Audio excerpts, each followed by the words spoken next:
तो फाइनली 1 महीने के बाद बिट्रियल का पार्ट 3 आ चुका है। और नहीं, ऐसा बिल्कुल भी मत सोचना कि मुझे इसका पार्ट जो है लेट लाके तुम लोगों को तड़पा के जो है मुझे मज़ा आता है, बिल्कुल नहीं। असल में बात ये है कि जो बिट्रियल का चैप्टर है ये 1 महीने में 1 बार आता है और बहुत ही छोटा आता है। पहले तो ये पता नहीं कि ये कौन-सी लैंग्वेज में आता है, उसके शायद 1 हफ्ते बाद ये जो है इंग्लिश में आता है, इंग्लिश ट्रांसलेट होता है और इसीलिए इसको लाने में इतना ज़्यादा टाइम लगता है। पर ये जब भी आता है तब मैं बहुत ही जल्दी लाने की कोशिश करता हूँ। और दूसरी बात इसकी चैप्टर जो है बहुत ही कम होते हैं, इसलिए मुझे इसको जो है दूसरे चैप्टर के साथ जोड़ना पड़ता है। तो प्लीज़ भाई लोग गुस्सा मत होना, एक बार फिर से जो है देख लो पार्ट, पुराने पार्ट देख लो, उसके बाद नया पार्ट देख लेना। पर अगर फिर भी तुम्हें सीधा जो है लेटेस्ट चैप्टर में जाना है तो कमेंट पे मैंने टाइम स्पैम दे दिया है, वहाँ पे जाके सीधा लेटेस्ट चैप्टर में जाके देख लो। तो ये कहानी है एजी की, जो एक नॉर्मल हाई स्कूल स्टूडेंट है और भाई के पास एक गर्लफ्रेंड भी है। बट भाई की किस्मत इतनी खराब है कि वो भी उसको धोखा दे देती है। और इस बीच के बारे में मैं तुम्हें इस पूरे वीडियो में कुछ भी ऐसा नहीं बोलूंगा जिसकी वजह से तुम्हें इसके लिए कुछ सिंपैथी फील हो। तो कहानी शुरू होता है एजी के साथ और भाई का आज बर्थडे है और भाई का तो पूरा प्लान सेट होता है कि आज उसको अपने गर्लफ्रेंड के साथ बर्थडे डेट पे जाना है। बट गेस व्हाट, उसकी गर्लफ्रेंड अपने क्लब एक्टिविटी में बिजी होती है, सो सी रिजेक्टेड हिम। उसके बाद अपना लोंडा हवा खाने के लिए बाहर निकलता है, जहां वो लव होटल डिस्ट्रिक्ट में पहुंच जाता है और यहाँ पे गुच्चू गुच्चू होता है, ये तो तुम लोगों को पता ही होगा। जहाँ पे एजी अपनी गर्लफ्रेंड को देखता है दूसरे आदमी के साथ और जब एजी अपनी गर्लफ्रेंड से बात करने की कोशिश करता है तब वो आदमी एजी को चांटा ही मार देता है। फिर वो बोलता है यही वो हरामखोर है ना जो तुझे हर जगह पर फॉलो करता है, साला मादरचोद औकात में रहे। जिसमें वो बिच भी बोलती है कि एक टाइम पे ये मेरा चाइल्डहुड फ्रेंड हुआ करता था पर अभी ये एक स्टॉकर और अब्यूसिव बॉयफ्रेंड के सिवा कुछ नहीं है। और जाते जाते एजी से ब्रेकअप भी कर देती है। उसके बाद एजी अपने घर आता है and bro is extremely sad. अगले दिन एजी अपने स्कूल जाता है जहाँ पे वो उस बिच से बात करने की कोशिश करता है और मुझे समझ नहीं आ रहा आखिर तो कोशिश ही क्यों कर रहा है भाई, ये सब इतना घोर बेइज्जती होने के बाद भी वो कोशिश कर रहा है। जिसमें उसकी फ्रेंड उस बिच को लेके चली जाती है। फिर स्कूल टाइम खत्म हो जाता है और एजी अपने घर चला जाता है जहाँ पे वो देखता है कि कुछ रैंडम लोग एजी को बहुत गाली दे रहे हैं, जिसको देख के अपना एजी ऑफकोर्स डर जाता है। और अगले दिन एजी डर डर के अपने स्कूल जाता है जहाँ पे उसको पता चलता है कि सारे के सारे लोग उसके बारे में बात कर रहे हैं, मतलब कि उस बिच और उस लड़के ने अपना एजी का स्कूल लाइफ ही खत्म कर दिया। और वो लोग एजी को क्या बोलते हैं ये तो मैं तुम लोगों को नहीं दिखा सकता, पर इतना समझ लो वो लोग एजी को एक लिटरल क्रिमिनल बोल रहे होते हैं। फिर थोड़ी देर बाद एजी अपने घर आता है जहाँ पे वो अपनी फैमिली की हैप्पी फेस देख के सोचता है जब तक मेरी फैमिली इन सब के बीच में नहीं आ रही तब तक मैं इन सबको सह लूंगा। उसके बाद सीन शिफ्ट होता है इस बिच की तरफ और ए भाई ए कहती है कि इन सब में तो गलती एजी की है। और उसके बाद एजी और उस कॉन्डो लोंडो को जो है कंपेयर करने लग जाती है। और सच में इस लेवल का हरामखोर ना मैंने आज तक किसी भी मांगा में नहीं देखा था। उसके बाद अगले दिन एजी फिर से अपने स्कूल जाता है जहाँ पे वो नोटिस करता है कि उसी के बारे में बात चल रही होती है। पर एजी तभी देखता है कि किसी बहन के लोड़े ने एजी का घर का लोकेशन जो है बोर्ड पे चिपकाया हुआ होता है, जिसको देख के एजी भागने की कोशिश करता है पर उसके सामने वो बहन का लोड़ा आ जाता है। और उसके बाद वो बहन का लोड़ा बोलता है कि और कैसा लग रहा है, जिसमें अपना एजी बोलता है कि तू आखिर ये सब मेरे साथ क्यों कर रहा है, जिसमें वो हरामखोर बोलता है ऑफ कोर्स मजे के लिए। और एजी स्ट्रेस में होने की वजह से वहीं पर बेहोश हो जाता है। जिसके बाद एजी की आंख हॉस्पिटल के बेड में खुलती है जहाँ पे उसे पता चलता है कि उसके क्लब मेंबर ने उसको क्लब से निकाल दिया है, जिसको सुन के भाई का डिप्रेशन इंटू 100 हो जाता है। पर अपने लोंडे को लग रहा होता है कि उसकी होमरूम टीचर उसका साथ देंगी, तो अपना लोंडा चला जाता है अपने होमरूम टीचर से मिलने। पर वो देखता है कि होमरूम टीचर भी जो है उसकी जियाब का साथ दे रही है, जिसको देख के ब्रो समझ जाता है कि अभी उसके पास कोई भी नहीं है जो उसको साथ दे सकता है। तो अपना बॉय जो है एक बहुत ही खतरनाक चीज करने के लिए जाता है, वो छत पे जाके जो है सुसाइड करने के बारे में सोचता है। बट सरप्राइज, उसको वहाँ पे एक लड़की मिलती है जो भी सुसाइड करने के लिए आई होती है। बट अपना एजी उसको ऑफकोर्स बचा लेता है और वो आई को बोलता है तुझे बड़ा शौक है ना मरने का, तो लास्ट बार मेरे साथ डेट पे चल। और ये किसी बात है भाई, अगर उसको मर रहा है तो मरने देना, तुझे डेट पे क्यों जाना है भाई अभी भी। जिसमें वो लड़की भी मान जाती है और इतनी जल्दी नहीं मानती, उसको थोड़ा मनाने के बाद मानती है और दोनों स्कूल बंक करके भागने का प्लान बनाने लगते हैं। उसके बाद हम लोग इस हरामखोर का बैक स्टोरी देखते हैं जो खुद को सेंटर ऑफ दिस वर्ल्ड के नाम से बुलाता है। Wow, self obsession. और तब हम लोगों को पता चलता है कि ये साला तो प्लेबॉय निकला भाई, ये सब करता है सिर्फ मजे के लिए। उसके बाद सीन शिफ्ट होता है इस बीच के ऊपर जो अब भी बोल रही होती है कि एजी के साथ जो भी हो रहा है उसमें मेरी गलती नहीं है। अच्छा, तो तेरी गलती नहीं है तो एजी इस कंडीशन में फंसा कैसे? और तुम लोग पीछे 2 लोगों को देख रहे हो ना साफ सफाई करते हुए, तो इन लोगों को बेसिकली सजा मिला है प्राइवेट प्रॉपर्टी को डैमेज करने के लिए। हाँ, ये भी बुली है जो कि एजी को बुली करते थे, और इतना समझो कि जो मेन बुली है ना उससे थोड़ा सा छोटे बुली है ये लोग। और जब उन लोगों को ये सजा मिला ना, तब उन लोगों को धमकी भी मिली थी कि उनके पेरेंट्स भी आएंगे। तब वो लोग अपने सरदार को जाके ऐसा बोलते, और भाई बोलता है भाई मैंने तुम्हें सिर्फ बताया था, बात तुम लोगों ने फैलाई है, तो जितनी भी गंदगी तुम लोगों ने किया है ना उसको अपने आप ही साफ करो, या दे आर डूम्ड नाउ। पर तभी वो बीच एजी को विंडो से देख लेती है और कुछ ज्यादा खुश नहीं हो रही है। चलो इसका रिएक्शन चेंज करते हैं, आई को एजी के साथ दिखा के। अभी मजा आया ना इसका गान बोलते हुए देख के। फिर सीन शिफ्ट होता है और एजी तो आई को अपने घर पे ही लेके चला जाता है। और अब हम लोगों को पता चलता है कि एजी के स्वर्गीय पिता एक शेफ थे और उन्होंने ही इस रेस्टोरेंट को खोला था, बट अभी एजी का भाई और उसकी माँ ही इस रेस्टोरेंट को संभाल रही है। उसके बाद वो लोग खाना खाते हैं और कुछ कैजुअल सी कन्वर्सेशन करते हैं, और इसके साथ एक चैप्टर खत्म हो जाता है। और अभी तक इसके बस इतने ही चैप्टर आए हैं, और तुम लोगों को मेरी एक्सप्लेनेशन बहुत ही ज्यादा रस लगी होगी, और मैं क्या करूं यार, इसमें कुछ ज्यादा यही नहीं, यही है बस। और तुम लोग तो मुझे जानते ही हो यार कि मैं किसी भी वीडियो में इतनी गाली नहीं देता, बट जब एजी के साथ ये सब हो रहा था ना, तब मैं अंदर से फील कर पा रहा था भाई कि एजी को अभी क्या फील हो रहा है। और जब उस बीच का गाना लगा था ना, ओ भाई साहब, एब्सोल्यूट सिनेमा, एब्सोल्यूट सेटिस्फैक्शन। और इसमें मैंने बहुत ही सारे सीन नहीं दिखाए क्योंकि उनमें वो गुच्चू गुच्चू वाला भी सीन था। हाँ, उसकी जो है ये बिच, उसने उस लड़के के साथ गुच्चू गुच्चू भी कर लिया है, सब कुछ कर लिया है। और तुम लोगों को ज्यादा पता तो नहीं होगा, पर मेरे शायद और भी 2 चैनल है जिसमें मैं एक में स्किट वीडियो डालता हूँ और दूसरे में रिएक्शन वीडियो डालता हूँ। और अगर तुम लोगों ने वहाँ भी सब्सक्राइब नहीं किया ना तो जाके एक बार कर दो यार। और मैं तुम लोगों से ऐसे अगले वीडियो में मिलूंगा। वैसे भी आज का दिन बहुत ही ज्यादा खराब जा रहा है यार, रिएक्शन भी अच्छे से नहीं आ रहा भाई, स्किट भी अच्छे से नहीं बन रहा, और स्क्रिप्टिंग भी पता नहीं कैसे कैसे लिखा हूँ मैं। पर हाँ, जैसा भी लगा हो लाइक सब्सक्राइब कर दो, थोड़ा सा रीच बढ़ा दो, और अगर हो सके ठीक है, हो सके तो वीडियो को हाइप भी कर दो। तो मैं तुम लोगों से अगले वीडियो में मिलूंगा, तब तक के लिए गुड बाय। तो पिछले एपिसोड में हम लोगों ने देखा था कि एजी ने आई को अपने घर पे लेके आ गया था, और वो लोग जो है नॉर्मल कन्वर्सेशन कर रहे थे, तो मैंने इसको जो है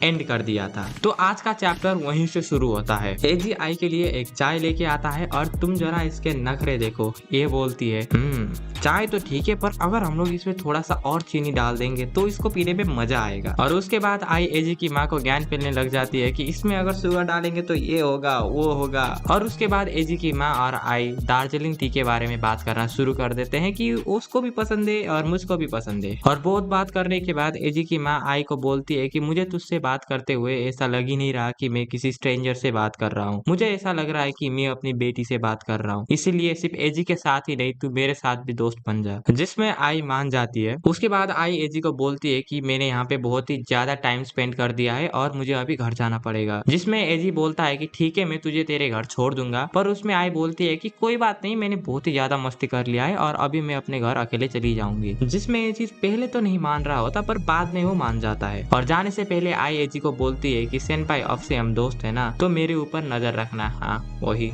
टिपिकल जापानीज ड्रामा जहाँ पे सभी लोग यही बोलते हैं अपने सीनियर को। उसके बाद सीन शिफ्ट होता है आई के ऊपर, और आई शायद अपनी घर जा रही है, जहाँ पे वो सोच रही होती है कि ये पल मेरे जिंदगी के सबसे हैप्पीएस्ट पल है। भाई ऐसा भी क्या हो गया था भाई कि इतनी डिप्रेस है। और तभी वहाँ पे आई का शायद बटलर या बॉडीगार्ड आता है, जो कि बोलता है मैम यहाँ से जाने का टाइम हो गया है। ये भाई ये बहुत ही ज्यादा अमीर है, मुझे ऐसा लग रहा है ये बहुत ही ज्यादा अमीर है। पर ये इतनी अमीर है तो ये उस हिंदी स्कूल में क्या कर रही थी। उसके बाद सीन शिफ्ट होता है एजी की तरफ, और आई के जाने के बाद एजी की अभी फटना शुरू हो जाता है, क्योंकि जब वो एजी के साथ था उसको उतना ज्यादा टेंशन नहीं हो रहा था, पर जब एजी चली गई तो उसको याद आ रहा है कि लोग उसके बारे में क्या बोल रहे थे। उसके बाद वो सोचना शुरू करता है कि अब मैं क्या करूँ, कल सुबह से फिर से वही सब शुरू होगा, यानी कि उसको बुली करना ऐसा वैसा। उसके बाद वो बोलता है कि जब मैं उसके साथ होता हूँ तभी मैं इस दर्द को जो है भुला पाता हूँ, और मुझे पता नहीं कि कल सुबह वो मुझे किस तरीके से बेइज्जत करेंगे। उसके बाद एजी को मैसेज आता है उसका चाइल्डहुड फ्रेंड से, और हम लोगों को एक फ्लैशबैक दिखाया जाता है जहाँ पे वो बिच, एजी और उसका चाइल्डहुड फ्रेंड सातोशी होता है। सातोशी एजी को एक फैमिली रेस्टोरेंट पे बुलाता है जहाँ पे वो हमेशा जाते रहते थे। उसके बाद एजी सोचता है कि बाकी सारे के सारे लोग मुझे डिफरेंटली ट्रीट कर रहे हैं, पर मेरा बचपन का दोस्त ये मुझे वैसे ही ट्रीट कर रहा है जैसे ये मुझे पहले ट्रीट करता था। और ये सोचते हुए एजी वहीं पे रो देता है। उसके बाद एजी सातोशी को कहता है कि ठीक है भाई, हम लोग मिलते हैं, और सीन शिफ्ट होता है और हम लोग देखते हैं सातोशी को जो कि एजी को बुला रहा होता है। उसके बाद सातोशी एजी के उस र्यूमर के बारे में पूछने लगता है और एजी को ये सुन के लगता है कि हाँ भाई, इसको भी पता चल ही गया होगा। पर सातोशी उसके बाद एजी से माफी मांगता है क्योंकि उसने भी एजी को पहले विश्वास नहीं किया था। उसके बाद वो कहता है कि मैं दोस्ती में फेल हो गया, मुझे माफ कर दे वगैरह वगैरह। वो बोलता है कि मैं अभी तक तेरे साथ में नहीं था इसलिए मुझे माफ कर दे, ये वो ऐसा वैसा वो बात करता है। यानी कि उसका जो है बहुत ही अच्छा फ्रेंड है, इतना समझ लो एजी का ये बहुत ही अच्छा फ्रेंड है, तो उसको ये बहुत ही अच्छे से ट्रीट कर रहा होता है। ये सुनने के बाद ऑफ कोर्स किसी को भी शक जाएगा कि आखिर ये बंदा मेरे लिए इतना कंसर्न क्यों हो रहा है। तो एजी बोलता है आखिर तू मुझे विश्वास क्यों करता है, और उसमें सातोशी बोलता है क्यों, क्योंकि भाई मैं तुझे बचपन से जानता हूँ। मेरे क्लब के जूनियर ने मुझे वो पिक्चर दिखाई और उसको देख के मैं समझ गया कि भाई ये तू नहीं हो सकता, क्योंकि तू ऐसा बंदा नहीं है कि जो किसी और को मारेगा, क्योंकि वो दूसरी पर्सन मियुकी है और तू मियुकी को तो कभी भी नहीं मारेगा, और हो सकता है कि ये एक मिस्टेक हो। अच्छा मिस्टेक है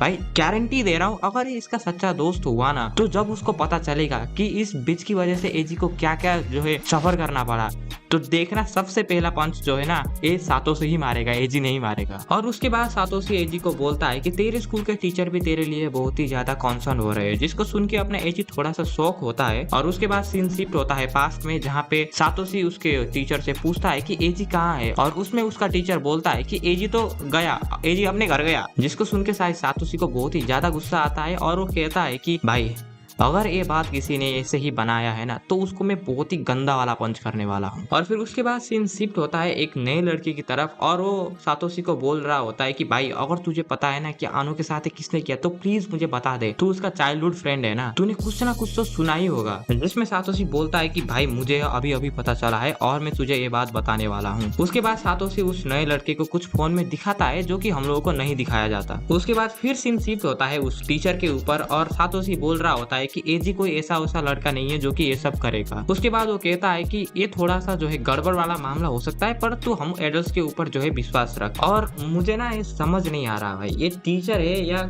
स्टूडेंट है भाई, क्योंकि ये खुद को एडल्ट बोल रहा है, और एडल्ट बोल रहा है तो वो भी एडल्ट ही होगा ना, क्योंकि अगर उसका दोस्त है तो वो भी एडल्ट होगा। ऐसा नहीं है कि वो टीचर है, क्या है भाई मुझे समझ नहीं आ रहा, इसीलिए मैं इसको टीचर ही बोलने वाला हूँ। हाँ टीचर है ये। और ये सुनने के बाद एजी वहीं पर रोना शुरू कर देता है, और थोड़ी देर तक वहाँ पे सातोशी कुछ भी नहीं बोलता क्योंकि एजी वहाँ पे जो है रो रहा होता है। और उसके बाद सीन शिफ्ट होता है इस बिच के ऊपर, जो कह रही होती है कि मुझे माफी मांगना होगा, मुझे एजी से माफी मांगना होगा। फिर हम लोगों को दिखाया जाता है कि ये बिच एजी और सातोशी के रेस्टोरेंट के सामने खड़ी है। उसके बाद हम लोगों को एजी और उस बिच का बैक स्टोरी दिखाया जाता है, जब वो लोग बहुत छोटे थे और अपने एजी ने उस लड़की के लिए जो है रिबन टाइप का बनाया था, और जब वो लोग स्कूल में गए थे और जब उस बिच ने अपने एजी के लिए चॉकलेट बनाया था। और वो बातें सोच के वो बिच बोलती है कि मुझे फिर से अपने एजी के पास वापस जाना है। और जो मैंने पहले बोला था ना कि वो एजी और उसके दोस्त के जो है रेस्टोरेंट के बाहर आई है जहाँ पे वो अभी मिले हैं, क्योंकि ऐसी बात नहीं है, अभी हम लोग उसका पर्सपेक्टिव से जो है उसका बैक स्टोरी देख रहे हैं। जब वो जो है एजी के घर पे आई थी, जब वो बीच एजी के घर पे आई थी तब वो छुप के एजी को देख रही होती है, जहाँ पे वो एजी को किसी दूसरी लड़की के साथ देखती है। और ये देख के वो बीच बोलती है आखिर स्कूल के आइडल एजी के घर पे क्या कर रही है। और अभी आई जो है वो एजी और उसकी माँ के साथ अच्छे से बात कर रही होती है। और जिसको भी ये पैनल देख के जो है समझ नहीं आया ना, तो वो लोग इतना समझ लो कि थोड़ी देर पहले तुम लोगों ने देखा होगा जब आई ने बोला था ना कि मैंने बहुत ही ज्यादा मस्ती कर लिया है, मुझे घर जाना पड़ेगा अभी, तो ये तब का सीन है। और जब आई वहां से जा रही होती है तब ये देख के वो बीच सोचती है ये चेहरा, ये कोई भी मिस्टेक नहीं हो सकता, that's the face of a woman who fall in love. एजी का ये चार्म ये सिर्फ मुझे पता होना चाहिए था, पर सारी की सारी लड़कियों में ये आई को ही क्यों दिखा। मुझे जल्दी करना पड़ेगा वरना आई एजी को मुझसे ले जाएगी। आई एकेडमिक और स्पोर्ट्स में बहुत ही ज्यादा एक्सीलेंट है, वो इस स्कूल में आने से पहले एंट्रेंस एग्जाम में बहुत ही अच्छे मार्क्स लेके आई थी, एक परफेक्ट सुपर ह्यूमन जो किसी को भी स्पोर्ट्स में हरा सकती है, जिसको आदमी बिल्कुल पसंद नहीं है, जो सबका कॉन्फेशन को रिजेक्ट करती है। और जब ये बीच ये सब सोच रही होती है तब उसके सामने कोई आता है जो उसको उसको उसके नाम से बुलाता है और वो लड़का या लड़की वहाँ पे आके उस बिच को बोलती है कि आखिर तू यहाँ पर छुप क्यों रही है। और किसने बोला है? एजी की माँ ने। और भाई तुम लोग बस जरा इसका शक्ल देखो यार, इसकी फट गई इसकी फट गई है अंदर से। ये देखने के बाद वो सोचती है मुझे मत बताना कि एजी ने इन्हें सब कुछ बता दिया है। उसके बाद वो एजी की माँ को बोलने वाली होती है कि क्या एजी घर पे? तभी उसकी माँ बोलती है हाँ एजी घर के अंदर है। जो सुनने के बाद वो बीच उसकी माँ को बोलने वाली होती है कि तो क्या मैं उसको मिल सकती हूँ? तभी उसकी माँ बोलती है मुझे माफ कर देना, नॉर्मली एज ए पेरेंट मुझे तुम लोगों के रिलेशनशिप में इन्वॉल्व तो नहीं होना चाहिए। क्या आप क्या बोलना चाहती है? अगर तूने अपने दिल की सुनी होती तो तू मेरी बात समझ जाती। तुम लोग समझ रहे हो भाई अभी क्या हो रहा है? तुम लोग समझ रहे हो? नहीं समझे तो जो है देखते रहो, तुम लोग को भाई समझ आ जाएगा। भाई पीक चैप्टर है ये, पीक। मैंने ये बात एजी से भी पहले नोटिस कर लिया था कि तू एजी के ऊपर चीट कर रही है। जब हम लोग शॉपिंग डिस्ट्रिक्ट गैदरिंग में चाय पी रहे थे तब मैंने तुझे कोई और मर्द के साथ हाथ पकड़ के चलते हुए देखा था और वो आदमी एजी नहीं था। ऑफ कोर्स तुम लोग जब तक शादी नहीं करते तब तक ये बिल्कुल लीगल है कि तुम लोग किसी को भी डेट करो। अभी तुम लोग हाई स्कूलर हो और तुम लोग एक दूसरे को हर्ट कर सकते हो और दूर भी जा सकते हो। मुझे लगा था कि एजी इसीलिए चुप है क्योंकि उसको ये बात मुझे बोलने में बहुत ही ज्यादा मुश्किल हो रही है। मुझे तो लगा था कि तुम दोनों ने ब्रेकअप कर लिया, पर मुझे ये बात तब पता चला जब तू एजी की बर्थडे में आई थी और मैं तभी समझ गई थी कि तूने एजी को बिट्रे कर दिया है। और इतना प्रूफ पाने के बाद भी वो बीच बोल रही होती है कि आपको जैसा लग रहा है वैसा नहीं है, पर तभी उसकी माँ बोलती है मेरे पास कोई भी रीजन नहीं है तेरे एक्सक्यूज को सुनने के लिए। मैं तुझे और हेट करना नहीं चाहती, मैं तुझे अभी जितना हेट करती हूँ उसी में खुश हूँ, तो इसीलिए तू अपना वेयर एक्सक्यूज बनाना बंद कर दे। ओह माय गॉड, कमेंट में ना डब्लू मॉम जो है स्पैम कर दो भाई, स्पैम कर दो कमेंट में डब्लू मॉम। ये सुनने के बाद वो बीच बोलती है कि प्लीज मुझे माफ कर दीजिए, जिसमें एजी की माँ बोलती है मैं तुझसे अपॉलॉजी बिल्कुल भी सुनना नहीं चाहती। सिंस हम लोग एक दूसरे को 10 साल से जानते हैं इसलिए मैं तुझे लास्ट बार एक एडवाइस देने वाली हूँ। लव इज फ्री, पर किसी के पास भी ये हक नहीं है कि वो दूसरे के प्योर अफेक्शन के साथ खेले। हाँ बिल्कुल, तुझे लग सकता है कि ये कोई क्राइम नहीं है, पर मेरे लिए एक क्राइम से भी ज्यादा है और अभी से एजी से दूर हो जाओ, एटलीस्ट एक्ट प्रॉपरली। और ये सुनने के बाद भी ये बीच बोलती है कि क्या मुझे आप लास्ट बार एजी को देखने दे सकती हो, जिसमें उसकी माँ सीधा बोलती है नहीं। आखिर कौन सी माँ ऐसी औरत को माफ करेगी जिसने उसके बेटे के इमोशन के साथ खेला। और मुझे ऐसा लगता है कि अगर मैंने तुझे एजी को मिलने दिया तो एजी को ये डिसाइड करना बहुत ही ज्यादा प्रॉब्लम होगा। पर हाँ, लास्ट बार मैं ये बोल देती हूँ कि कभी भी अपना फेस लेके मेरे सामने मत आना, because you are not worthy for my son. Best भाई, बेस्ट पैनल भाई, अभी तक का सबसे बेस्ट पैनल है ये मेरे लिए। और ये सुनने के बाद वो बीच वहीं पर रोती है और एजी और अपना हैप्पी मोमेंट को याद करती है। और ये सब देखने के बाद एजी की माँ उस बीच को बोलती है तू ये सब हमारी स्टोर के सामने कर रही है, जिसकी वजह से हमारा स्टोर का घाटा हो सकता है, इसलिए यहाँ से चली जा और गुड बाय मियू की चान। और ये बोलने के बाद एजी की माँ उसके सामने ही वो दरवाजा बंद कर देती है। उसके बाद थोड़ी देर तक वो बीच वहीं पर रहती है और वो बीच सोचती है अब मैं कभी भी वापस नहीं जा सकती। और ये बोलते बोलते और रोते रोते वो अपने घर चली जाती है। भाई मुझे बात कहना तो नहीं चाहिए, पर अभी मुझे जो है थोड़ा सा बुरा फीलिंग आ रहा है इस लड़की के बारे में। थोड़ी देर बाद वो बीच अपने घर पे पहुंचती है और ये देख के उसकी माँ बोलती है ओ तुम बहुत ही जल्दी आ गई। हाँ, क्योंकि एजी अच्छा फील नहीं कर रहा था ना, इसीलिए। अच्छा, तुम लोग अभी भी बहुत ही ज्यादा लवी डबी हो। हाँ, मैं तो अभी बहुत ही ज्यादा खुश हूँ। तुम्हें पता है जब तुम छोटी थी तब तुम हमेशा बोलती थी कि तुम एजी कुन की जो है ब्राइड बनोगी। You are having such a wonderful youth. और ये सुनने के बाद तुम लोग जरा उस बिच का शक्ल तो देखना भाई, क्या अगले चैप्टर में क्या अपनी माँ को ही जो है करने वाली है क्या? उसके बाद वो बीच अपनी माँ को बोलती है, जो गुस्से में बोलते हैं ना कि हाँ ऐसे वो बोलती है। और ये सुनने के बाद वो बीच अपनी माँ को बोलती है कि मुझे वो एम्बेरेसिंग बात को जो है याद मत दिलाइए। और हाँ, मेरा टेस्ट अभी आने वाला है इसलिए मैं पढ़ने के लिए जा रही हूँ। अच्छा, तो गुड लक तुम्हारे पढ़ाई के लिए। उसके बाद वो बीच अपने रूम में आती है और रूम को लॉक कर देती है। और वो बीच बोलती है मैंने एजी और आंटी को ही नहीं, मैंने अपनी माँ को भी धोखा दिया है। और ये बोलने के बाद वो खुद को बहुत ही ज्यादा गाली देती है, जो कि मैं तुम्हें बिल्कुल नहीं बता सकता। अगर तुम लोगों को जानना है तो तुम लोग रोक के जो है पढ़ सकते हो। उसके बाद वो ड्रॉअर को खोलती है जहाँ पे उसका और एजी का एंट्रेंस सेरेमनी का फोटो होता है, जो देख के वो फिर से रोना शुरू करती है। उसके बाद वो बोलती है कि मेरे पास और कोई भी चॉइस नहीं है। और ये भी वो लड़का जिसने अपने मेन कैरेक्टर को बुली किया था ना स्कूल में, उसको मैसेज करती है कि मुझे तुमसे मिलना है। मेरे पास अभी कोई भी चॉइस नहीं है, मैं अभी डेस्पिकेबल वोमेन बन चुकी हूँ। और जिसको भी डेस्पिकेबल का मतलब नहीं पता, वो सेल्फ हेट्रेड होता है, ठीक है, वो सेल्फ हेट्रेड, ऐसा वैसा नहीं है, समझो। उसके बाद दूसरा दिन होता है जहाँ पे एजी बोल रहा होता है कि आज मेरा पेट बहुत ही ज्यादा दर्द हो रहा है, मैं बहुत ही टेरिबल कंडीशन में हूँ। पर फिर भी वो अपने स्कूल के लिए निकल जाता है और यहाँ पे मैं हूँ जो ठीक हूँ पर फिर भी अपने कॉलेज नहीं जा रहा भाई, 1 हफ्ते हो चुके हैं। पर तभी वहाँ पर आई आती है जो उसको बोलती है सेनपाई गुड मॉर्निंग, जो देखने के बाद एजी थोड़ा सा प्रोसेस करता है और उसके मुंह पर ही दरवाजा बंद कर देता है। और ये देखने के बाद आई उसको बोलती है आखिर आपने मेरे मुंह पर दरवाजा क्यों बंद कर दिया, मुझे तो लगा था आज से हम लोग साथ में स्कूल जाएंगे, इसीलिए मैं आज जल्दी भी उठ गई। और ये सुनने के बाद एजी की माँ एजी को बोलती है अच्छा तो आई इधर आई है, जाओ जाओ उसके साथ जाओ यार, तुम क्या कर रहे हो। उसके बाद एजी की माँ उस दरवाजे को खोल देती है और आई को बोलती है गुड मॉर्निंग आई, तो क्या तुम यहाँ पे एजी को लेने के लिए आए हो। जो सुनने के बाद आई भी जो है एजी की माँ को गुड मॉर्निंग बोलती है। ओ हाँ, अभी हम लोग ओयस्टर फ्राई खा रहे हैं, क्या तुम्हें पसंद है आई? कैसा होगा अगर तुम आज रात को ओयस्टर फ्राई खाने के लिए यहाँ पर ही आ जाओ। और ये बात बिल्कुल भी मत भूलना कि ये सब तुम्हारे लिए बिल्कुल फ्री है, और मुफ्त का खाना किसे पसंद नहीं है, मुझे पसंद है, तुम्हें पसंद है और आई को भी पसंद है। ओयस्टर फ्राई वो तो मुझे बहुत ही ज्यादा पसंद है, पर मुझे ऐसे ट्रीट होना बिल्कुल भी पसंद नहीं है, इसलिए अगली बार मैं आपको पैसे जरूर दूंगी। ओ तुम बहुत ही ज्यादा रिस्पॉन्सिबल हो, तुम्हें इसके बारे में चिंता लेने की बिल्कुल भी जरूरत नहीं है, जब भी तुम्हें खाने का मन करे तब बस मुझे बता देना। और ये सुनने के बाद आई एजी की माँ को थैंक यू बोलती है और वो लोग स्कूल के लिए चले जाते हैं। और ये देख के एजी की माँ एजी को बोलती है तुम्हारा दिन बहुत ही अच्छा जाए। और इसी के साथ ये चैप्टर यहीं पर खत्म हो जाता है। और अभी मुझे ऐसा लगता है कि शायद ये मांगा थोड़ा बहुत डार्क होने वाला है। हाँ, जो इस भाई ने बोला था ना कि हाँ ये मांगा बाद में जाके डार्क बिल्कुल होगा, ये मैं गारंटी देता हूँ। तो भाई तुम्हारे बातें जो है शायद सच हो रही है। और तब तक के लिए तुम लोग मेरा इन दो में से कोई भी वीडियो जाके देख सकते हो, मैं तुम लोगों से वहीं पर मिलूंगा। और अगेन तब तक के लिए गुड बाय।